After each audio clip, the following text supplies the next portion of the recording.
What's up, active RVers?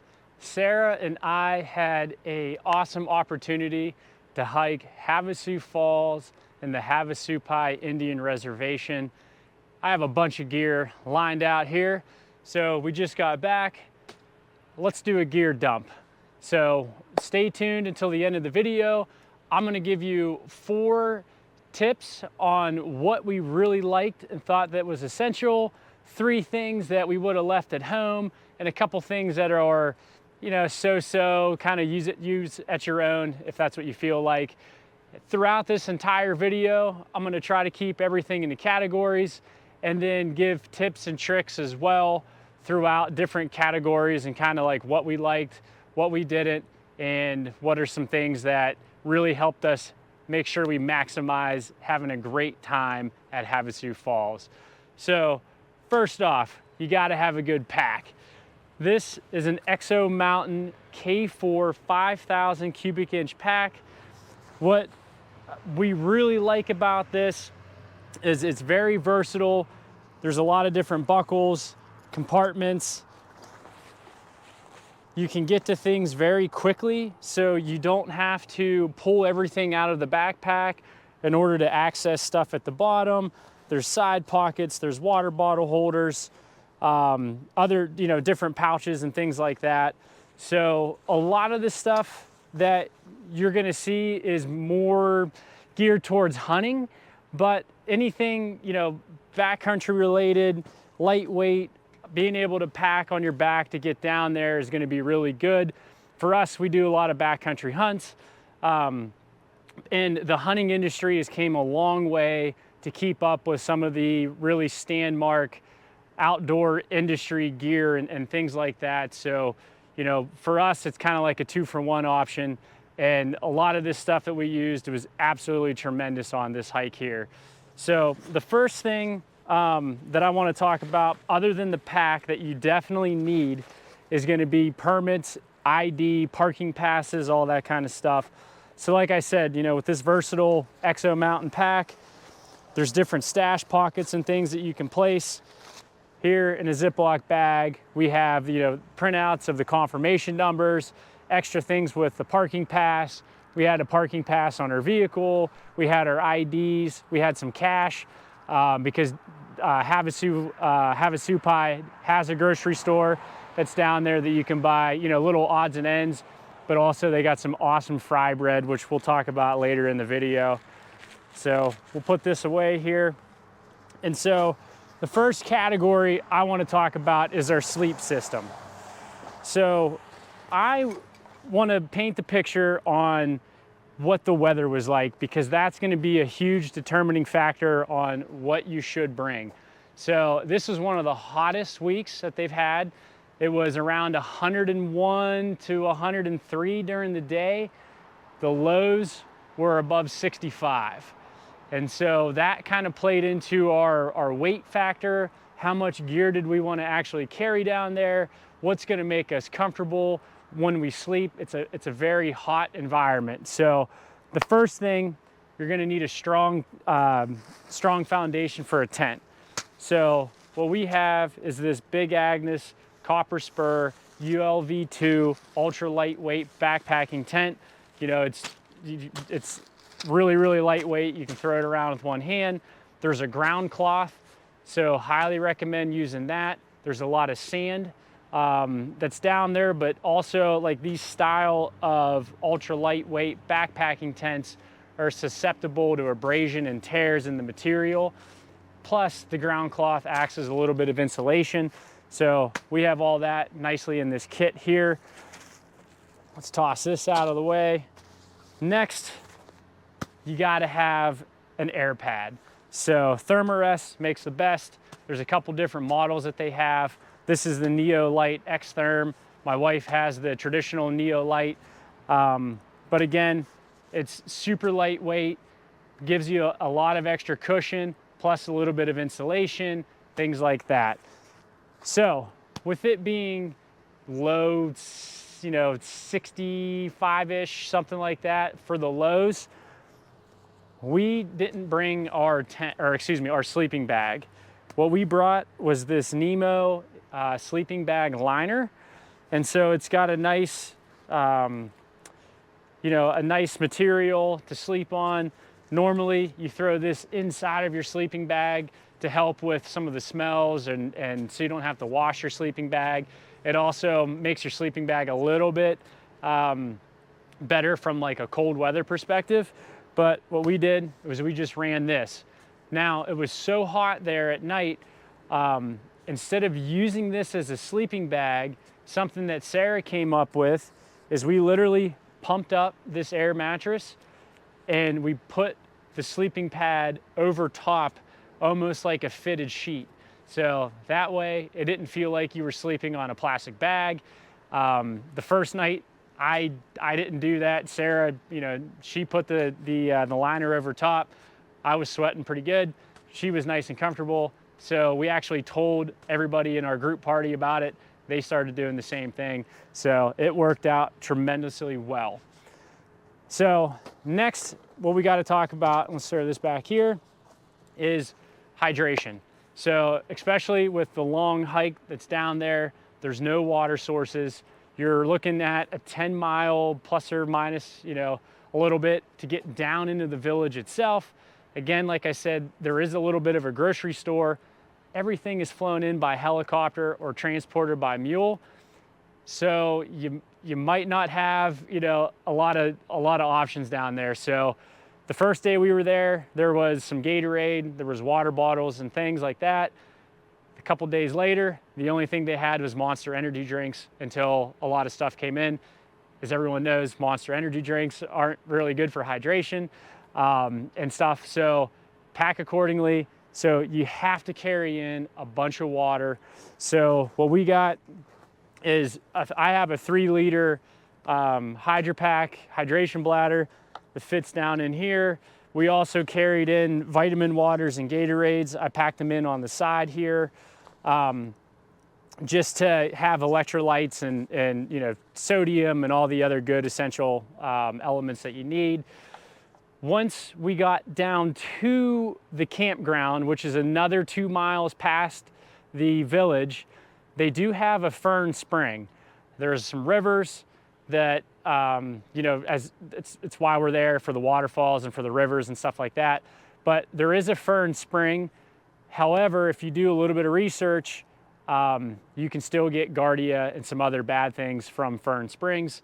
We took the extra precaution. So what we do is we just have this Grail Ultra Press here. They have a Geo Press that's a little bit bigger. We like these because it's slim and it fits really nicely into the side of the backpack. This is a little bit overkill, but it's one of the only water filters that actually filter out both bacteria and viruses. So it takes a little bit of time. You got to fill the reservoir here with water, crack the lid, push down on it. It also helps filter out some of the calcium and deposits in the water. So that's another added benefit that we liked about it.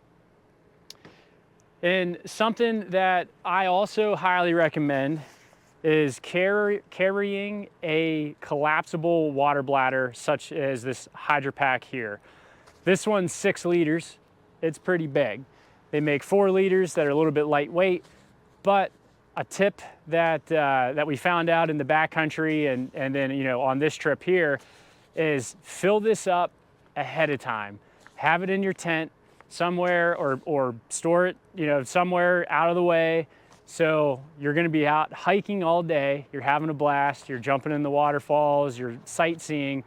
The last thing that you want to do is to get back to camp. You're starving. You're thirsty, and you got to go filter water. That's, you know, you just want to unwind, eat some food, relax a little bit. There's picnic tables and stuff down there, but having your water pre-filled, again, we filtered it out, put it directly into the bladder after we filtered. So we had 6 liters of nice clean water that, you know, even the next day, if you know, the folks want to just roll out and go down to Mooney Falls or try to go to Beaver Falls, we didn't have to spend a half hour, 45 minutes walking back up trying to get water. Literally just had this on hand, dumped it in our hydro packs, and then, you know, we were on our way. So that's it for the water stuff. Next, very important, is talking about cooking. So let me pull this up here. So our cooking system, we tried some things out, which it's going to be another tip here in the end, but they highly recommend having some sort of bear canister or Kevlar bear bag, and it's not for bears, it's for the squirrels. So being a pretty popular area, a lot of people go there, wildlife has kind of become accustomed to people.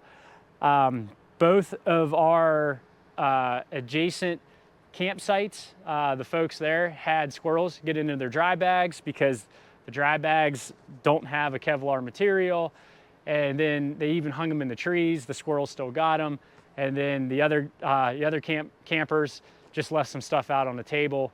Obviously, the squirrels are going to get into it. So we have to do our part, make sure we protect the wildlife, don't leave food out.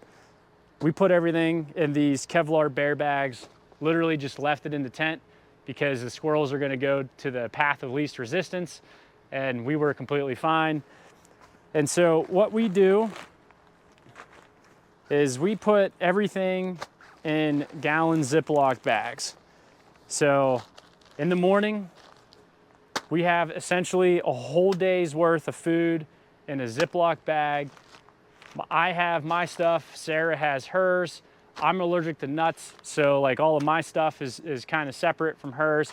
But keeping it in a gallon Ziploc bag for, in the backcountry for weather, this kind of helps keep stuff dry, but also very organized. So in the mornings, you just grab a whole bag, throw it in your pack. You have breakfast, lunch, and dinner. You have a pile of snacks. You have your liquid IVs. You have your layered electrolytes in here. You have your freeze-dried meals and stuff. So it's just simple, easy, be able to stay organized. So something that we tried out is these Mylar bags. So these are from Wallaby. These were a little bit on the small end, so I wish we got something a little bit bigger, but everybody that has backpacked and has eaten freeze-dried food for 3 or 4 days is gonna know they give you, some gastrointestinal issues, we'll say. So what we wanted to do was try to think outside the box, come up with some sort of happy medium where we have like some quick-made food like prepped, but it's not gonna tear our stomachs up too bad like the freeze-dried. So these Wallaby bags, they're made for boiling water. So if you go on Amazon, they do have cheaper bags, but you gotta watch the temperature rating, because what we don't wanna do is, to have that extra, excess plastic and other things that can come from plastic bags. So we got the ones that were specifically designed for it. And what we did is we had our jet boil. So this one's an old school flash here. It doesn't have the auto igniter, which I've seen a couple campers have that. It's really cool. So that way you're not burning your thumbs when you're trying to light the fuel at the bottom. But we boiled a bunch of water, and then what we do is we have this bare bones instant bone broth that turned out to be really, really good. And so we would mix the bone broth in with the instant sticky rice or coconut rice and other things, get that to a boil, throw that in the Mylar bag, the boiling water, the bone broth, the rice right into the Mylar bag. And then we had canned chicken. So we would rip the canned chicken open, dump it in there, let it sit for about 10, 15 minutes, and you had essentially a peak refuel, freeze-dried meal without the excess, stuff that makes your stomach hurt. So switching that on and off, that worked out really, really well. And so I think we're definitely gonna do that for the next couple, backcountry hunts and stuff that we're gonna be doing. So let me get this out of the way here.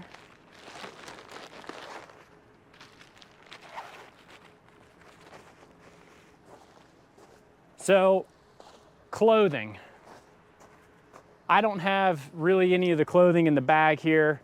It's in the wash, but you don't have to dress nice, you know. So you want something that's really lightweight, something that's going to be kind of like a dry fit, that's going to be able to dry very quickly. So these are kind of essentially what I wore. So you have these Under Armour shorts here. They act as swimming trunks as well. You know, a couple ActiveRV t-shirts and some other t-shirts. So I brought 2 pairs of these shorts, a pair of swimming trunks, and like 3 shirts, a couple pairs of underwear, and like 4 pairs of socks. And so the socks, you know, you're going to be running in and out of the water. You know, you want to make sure you have nice dry feet. You want, again, clothes that are going to be able to be breathable, lightweight. Something that I do wish that we would have brought would have been like a lightweight hoodie for the hike down. So even though we hit the trailhead around 7 o'clock in the morning, which was probably a little bit late, that sun started to beat down for that last 6 miles or so. And a couple of the guys that we were with, they had like those lightweight QU, I think Gila is what the brand is, shirts that covered up their arms, they covered up their head for sun protection. Some had like the big giant boonie hats. We didn't have that, so that's, you know, we brought a pile of sunscreen, chapstick, but having that extra sun protection would be nice. And then even though the weather didn't call for rain, just from the School of Hard Knocks, Sarah and I being in the Uintas and in Colorado and Wyoming and a bunch of other different places, rain gear is not that heavy.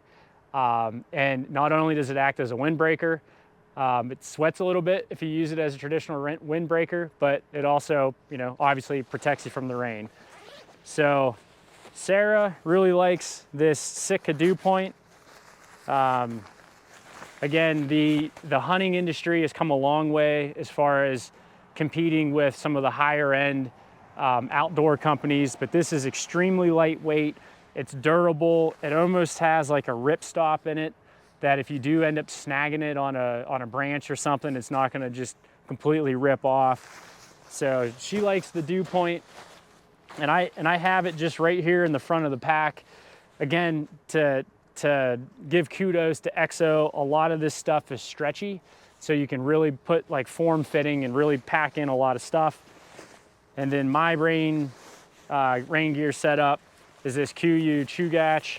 So it's a little bit more heavier than what her dew point is, but the arm lengths, I don't know why, but QU makes longer arms and I'm tall and lanky.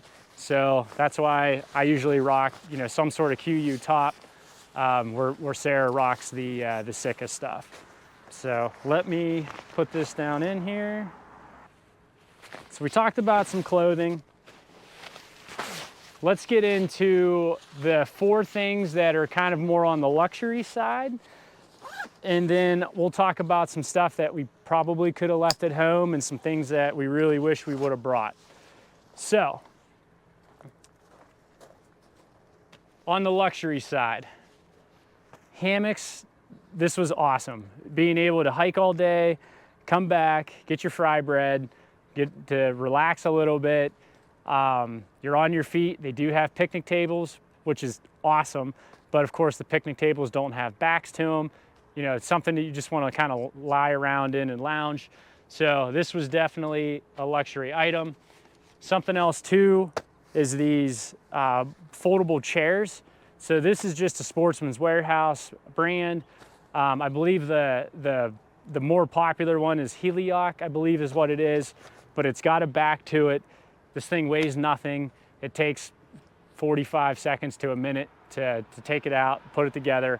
But just being able to lounge and have back support, tremendous here.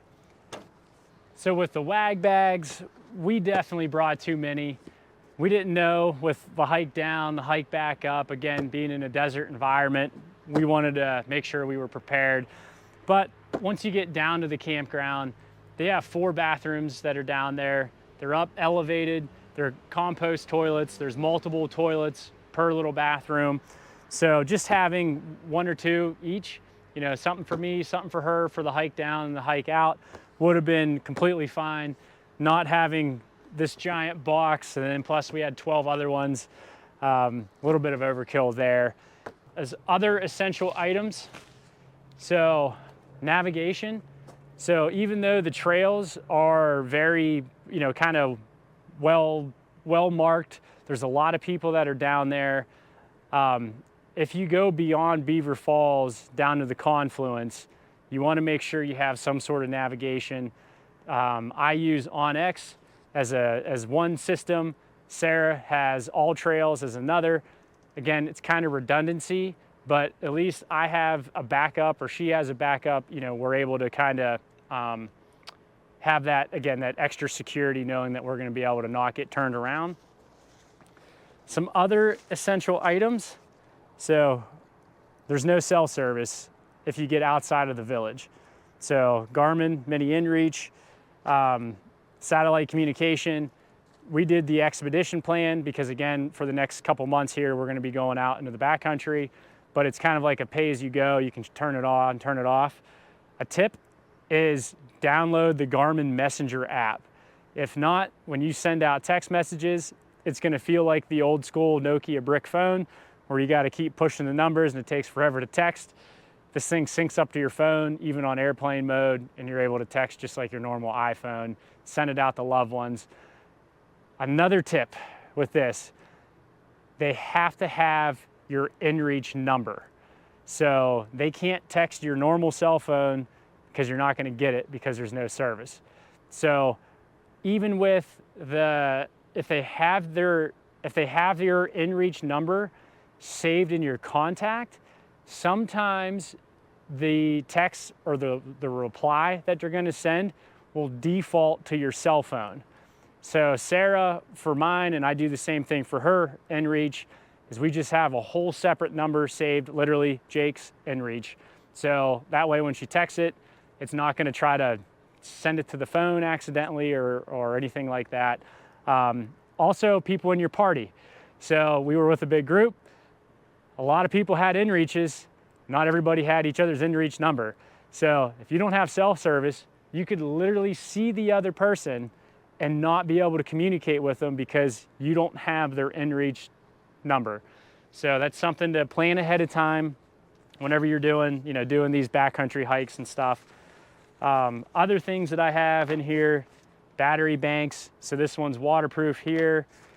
Flashlight, headlamps. So we carry extra batteries. Hiking out of dark, and first thing in the morning to get out of there to try to beat the sun, you want to make sure you have headlamps, extra batteries. Another luxury item, some sort of lightweight lantern. So this just, loops in to the top of that Big Agnes tent, shines down, lights up the whole tent, so you're not sitting there with a headlamp and a flashlight. Pile of cords. And then for me, I love eye drops. So chapstick, eye drops, sunscreen, it's all in here. Again, just preventing stuff from getting in my eyes. Sunscreen, obviously you got to put that on multiple times a day. So that's pretty cool here. Some other essential items. So we'll put the phone in there to keep it out of the sun.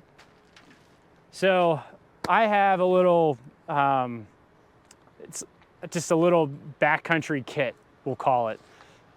Steven Ranella from the Meat Eater has these on some blog posts and some other literature that he's published, books and stuff. There's a lot of stuff. It's just in one bag that I can grab it. I pretty much take it on every single hike that we go on. There's a pile of stuff in here. So stuff from deodorant and toothpaste, which is very important, because you're going to be gone for a couple days. So that's really good. And then here, let's move some stuff out of the way. A lot of things that are organized. So in this pocket here, I have extra batteries, an extra lightweight flashlight, paracord, really good. You got wet clothes, you want to hang some stuff up, so you can dry your stuff here. Tent stuff, so if one of your tent guy wires, brakes, you could always rig it up with some paracord, hang your food in the trees and bear bags. You got that. Carabiners just to help hook. A multi-tool. So this has, you know, pliers, it has scissors, it has some, you know, Phillips head screwdrivers and stuff. Lightweight. You don't need, you know, a Crocodile Dundee Bowie knife or anything, just something lightweight that's multi-purpose. Extra chapstick, and then, you know, first aid kits. So another tip, if you can see it in the bag here, is KT tape. So blisters, there's water, you're moving around, your feet are getting soggy and stuff. Whether it's KT tape or rock tape, blister prevention, this stuff is awesome. It sticks to you. It doesn't deteriorate like Band-Aids and stuff. Highly recommend that.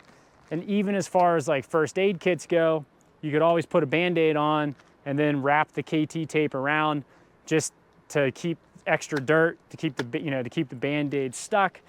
But we have burn cream, antiseptic ointment, bug wipes, wet wipes, a bunch of stuff in here. And then another cool tip is I like to carry around zip ties. So being in the RV, traveling to a bunch of different RV parks and traveling across the country, we've had some stuff stolen. So we've had our bike stolen before, right off the back of the RV, locked up, just, you know, they took it right off. Other random odds and ends and stuff. So I like to carry zip ties because once we close the tent up, I like to throw a zip tie around the zippers just to know that, hey, if the zip tie's there, I know that all of our stuff is okay inside the tent. If somebody really wants to get in there, you know, they're just gonna take their knife or their pliers and cut through it. But it's just an extra step they have to take. There's a lot of people running in and out, running around there. Sometimes, depending on where you camp, you're literally walking right beside people's tents. So again, it's just extra peace of mind that we have. And then after that, in this pocket over here, I have like super glue. I have an extra lighter, you know, for cooking, stuff like that. But this little pouch is essentially the same no matter where we go. So I have all the same supplies in here that we take in, take out. So trekking poles.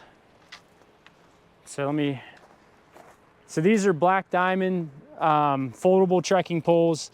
These are aluminum, they're not the carbon edition, but something that we really like is they fold up. So some of the telescoping trekking poles, you know, if you put them in your backpack and you're trying to hike, they get caught because they don't fold down. So we really like these foldable ones. They extend out a little bit at the top. So that's really sweet. Something else is having some sort of microfiber towel. So again, it's super, super hot when we went, but just drying off, you know, stuff like that. Super lightweight, easy to pack. Let's get into some of the stuff that we probably should have just left at home. So even with the 65-degree lows at night, we still brought some heavy-duty hoodies just in case.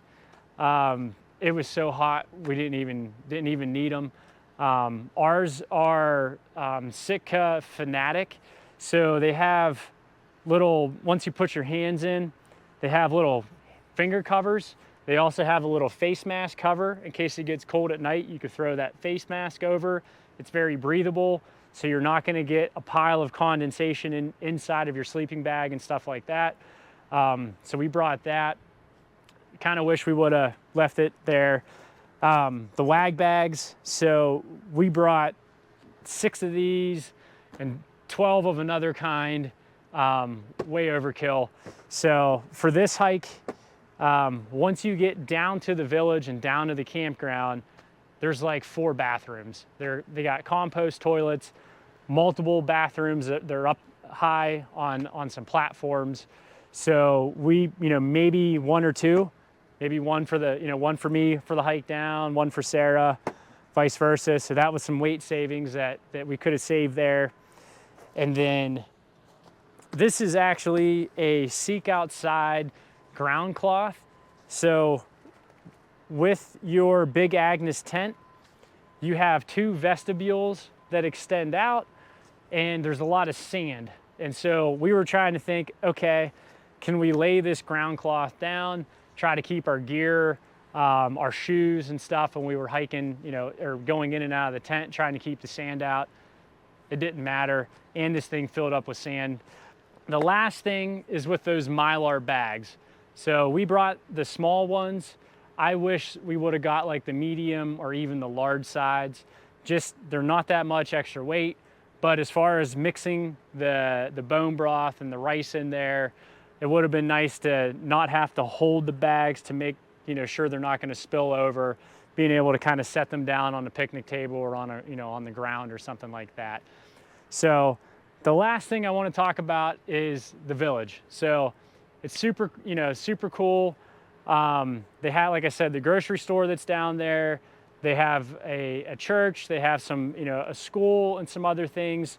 So they have some stands where some of the villagers they're selling water bottles and other trinkets and stuff. So go down there. We're in their town, in their home. So make sure you be respectful. If you're fortunate and you want to buy some trinkets and things, I would recommend doing that. But again, don't take any pictures. Don't be disrespectful. Don't have your garbage. Make sure you put your garbage and either carry it out. They had some garbage cans that were down there. Just be respectful when you're there, and you're going to be good. So that's the gear dump. Let us know what you think. And if you've hiked Havasu Falls, comment below. Let us know how your experience was, what gear that you had, or things that you wish you would have brought or wish you would have left home. So that's all we have today. See you later, Active RVers.